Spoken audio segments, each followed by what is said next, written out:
What's the weirdest thing that you've seen at someone's house that they thought was completely normal?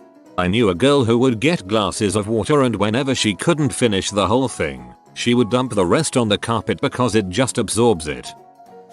I went to high school with a girl whose family would dress up their house like a model home being sold or something. For example, the dining room table was dressed with a plastic Thanksgiving feast, with plastic food on nice plates and fake wine in fake glasses. When you walked into her bedroom, the bed was made with top corner open as if she just got out of bed, and there was a tray with a fake bowl of cereal and a fake glass of orange juice. On the floor were coloring books and crayons as if a child lived in the room. They kept the place spotless, and every room had an odd theme of fake living. Her parents' bedroom had quite a few large African animal statues and fake rose petals leading to the bed.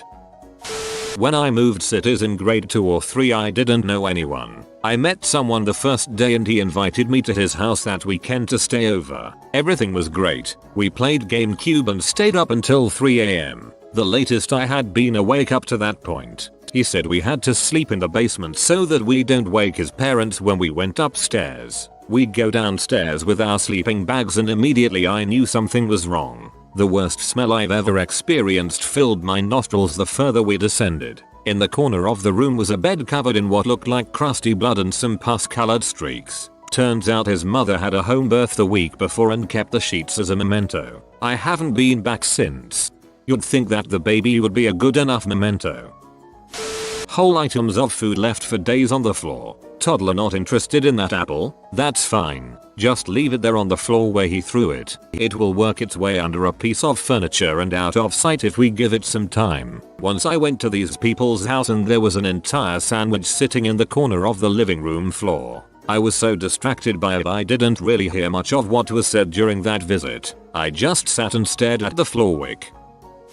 I was friends with my little league baseball coach's son. One day I was invited to their house for a play date. As I walked through the door I saw a huge framed white cloth with some weird symbol. I didn't think much about it because at the time I didn't know WTF it was. My coach noticed me looking at it as I entered the house and said my granddad wore that. It's been in the family for years. Naturally I was like, oh okay whatever, and thought nothing of it again. Now that I am older, I realize what it was. KKK robe. Worst part is that I am not white. Worst part is that I am not white. Looks like granddad would agree. When my brother and I were kids, we would often comment that our next door neighbor's house smelled like pee. One day my brother was playing video games with a kid from next door at his house and asked to use the restroom. The kid said, "We just pee here," and started peeing in the closet. My brother peed in there too. When in Rome. Bathroom machete. Because, you know, just in case. Man, it's literally nothing more than a real machete that hangs in their bathroom, so if someone breaks in while you're fighting dirt dragons, you aren't at a total disadvantage. Everyone there was surprised when I said I'd never heard of it. I now keep a bathroom hammer handy, because goddammit, it's a great idea. Had a friend in high school. Went to his house for the first time and everything smelled like pee. Turns out he had a dog and his family never bothered to potty train or clean up after it. Everything in the house was covered in old dried up urine and fresh puddles. While I was there the dog peed on my friend's bed and he didn't even care. He literally sleeps in his dog's pee. Even I got peed on. Never went to his house again. We were getting something out of his dad's closet when I noticed there was a ton of expensive electrical equipment in the back of it, all still boxed up. I asked him about it. Apparently his dad keeps everything new he gets for a year before he unboxes it and actually uses it. He didn't know why, and it still boggles my mind. The extent to which the owners had gone to preserve their furniture. Each piece of furniture, including the lampshades, had a custom cut plastic shell draped over it. Every furniture leg had a plastic bowl underneath it to distribute weight across the carpet, preventing indents. The strangest part was the plastic pathways laid out across the floor. These pathways were kind of like plastic carpets laid on top of the real carpet. You weren't allowed to walk on the actual carpet. Instead, you had to walk on these plastic mats that crisscrossed the floor and connected all the rooms to each other. Still undefeated champions of the floor is lava. My friend's dad. When I was a kid I used to stay for dinner as kids do, but the dad would not eat with us. The mom would make a plate of food, take it down the hall and slide it halfway under the door to the basement. A few seconds later the plate would slowly slide under the door. Nobody at the house seemed to think this was odd, but I thought it was weird as frick. The other odd thing this family did was every weeknight at 7 o'clock on the dot, the family would clear out of the living room so the dad could come and watch Star Trek. Once the show was over, he would go back into the basement and the family would move back into the living room. Freaking what? The father was quiet but seemed to be normal other than those odd habits. The family thought none of that was weird and my friend thought it was funny my dad ate with us at dinner. We had a human skull in a glass case in our living room growing up. It was years before I figured out that was really weird. My mom got it from a doctor friend or something. Just some random head, not like a relative or anything. We called him Freddy and had to superglue his jaw back on every few years when it fell off. I guess I had repressed the memories, but just typing this now I recall touching it and playfully tossing it around gently at times. I'm torn between wanting to respect the dead and really wanting a skull. My friend's mom often threatened to murder the whole family when she was angry. This was very scary to me, but my friend hardly thought anything of it. She just acted like that was normal mom stuff. I went to a friend's house and they had their halls lined with grandfather clocks. This was a little weird but nothing major. The weird part came when his dad told me and my friend, "Don't you kids go around telling anybody about my clocks." Now we'll never forget about his precious clocks.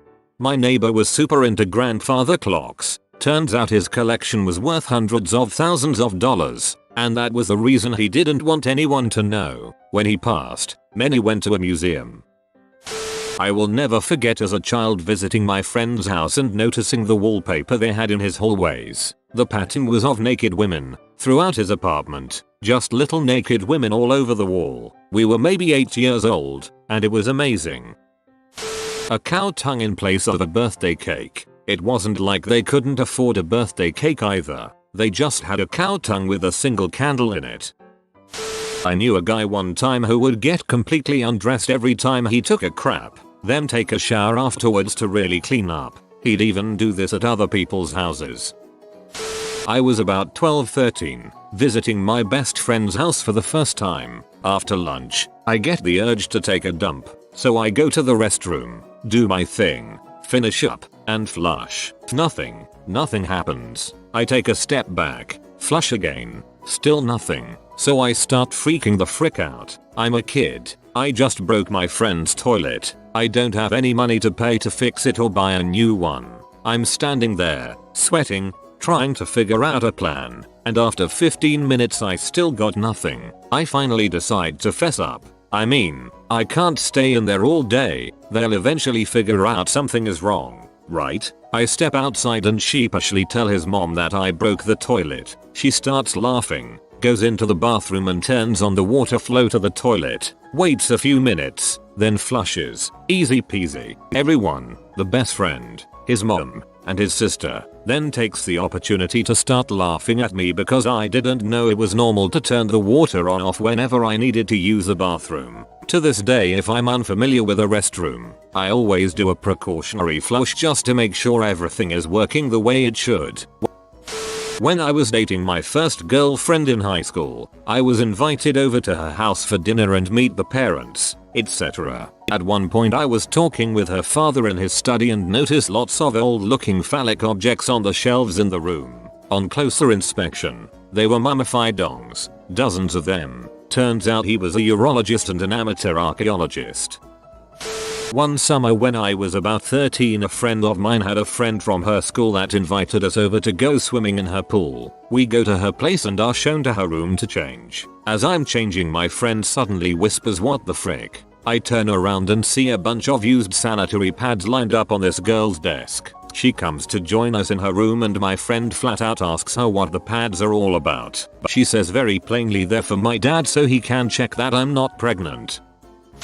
I dated a guy whose family was just odd. They just did things so differently. Sometimes I wondered if they might be aliens. No one in the house knew how to use a stove. They used the microwave or ate out. Every cabinet and drawer in the house was always wide open, like they had no idea you could close them. The rest of the house was clean and organized, which made it all the stranger. His mother walked around naked pretty much constantly and took about 10 baths a day. His parents would go to McDonald's to watch TV, despite having a very nice TV with satellite, TiVo etc. His family had a lot of grandiose tales. Things like they saved 2 men from a plane crash and how the mother outran a pack of wolves in suburban Arizona.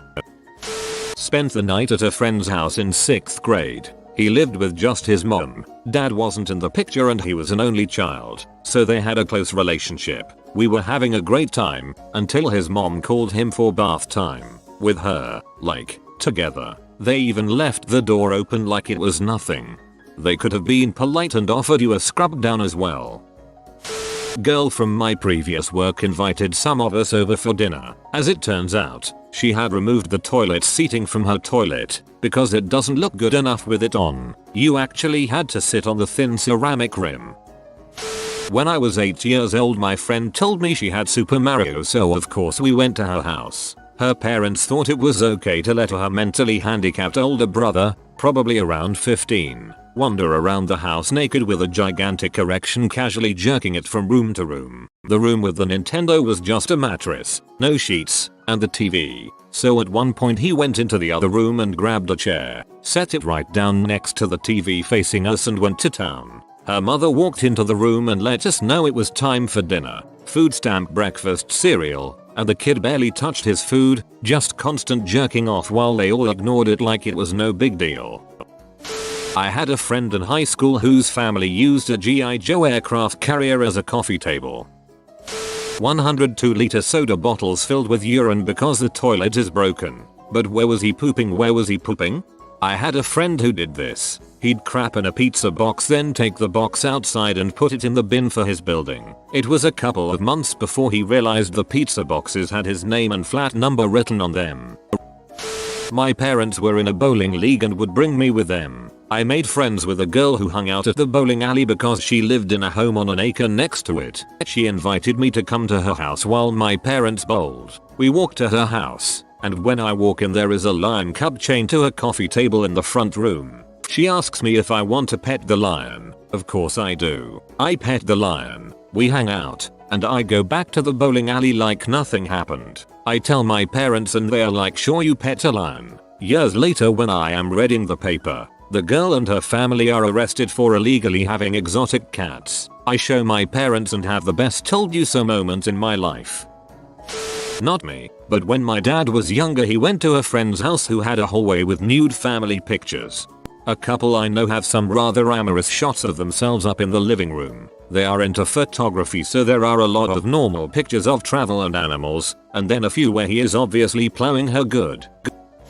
One of my wife's co-workers invited us to a dinner party. He's a very accomplished doctor who is, supposedly, considered the foremost authority in his specialty. I knew the man had a huge ego, but nothing prepared me for what I saw when we went to his home. As soon as we walked in the door, there was a life-size painting of himself that one of his patients had given him as a gift. Nothing strange about that. He saved a patient's life and they were very grateful, so they gave him a painting. His wife takes our jackets, hangs them up, then walks us to his massive living room where the rest of the guests are mingling. As I looked around the room to take in what a magnificent home this man has, I noticed that there are hundreds of pictures lining his shelves and walls. Every single one of those pictures was of him, not of his wife, not of his 4 children, not of his siblings, parents, or someone he admires. Even the pictures that looked like they may have been group photos were cropped so that only he could be seen. I'm terrible at hiding my true feelings. My face usually gives me away every time, but I spent the next hour desperately trying to pretend like this wasn't remotely strange. After a few drinks I decided to head to the bathroom. I had to take a dump and I'm not shy about doing so at another person's home. I walked into their guest bathroom, closed the door, lifted up the lid, sat down and grabbed one of a dozen books that were sitting next to the toilet. The first book I picked up is written by our host, so I picked up another book and it is also written by our host. I looked at the bookends and all of them are written by our host. Part amused and part disgusted, I looked up and noticed there is a picture on a small table across from the toilet. It's our host again, staring at me in the picture while I'm taking a dump.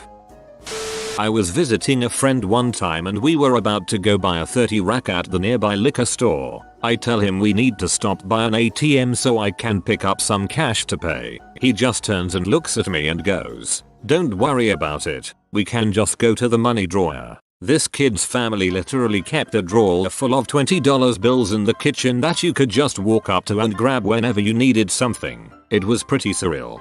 I need a money drawer. I have a change jar, but that doesn't seem like it compares to a money drawer.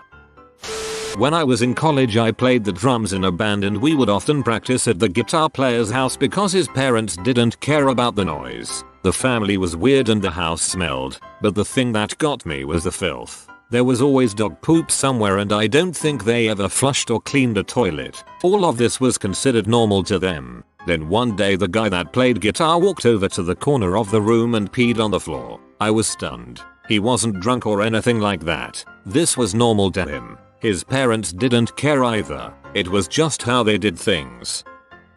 My friend refuses to vacuum and her carpet is covered in a layer of loose hair.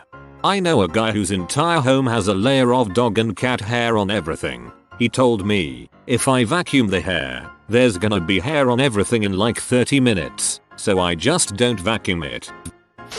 Dog crap. Old, crusty, along with fresh and smelly pit bull crap, all over the living room, while he just sit and watch TV in the room, as if it wasn't even there. Yeah, this was my house. Yeah, this was my roommate. I'd pick it up, let the dog out, try to housebreak it. He did nothing. As I packed up my stuff to move out, I stopped picking up the doo, thinking he'd man up. Nope. I had to step around those massive landmines as I moved out.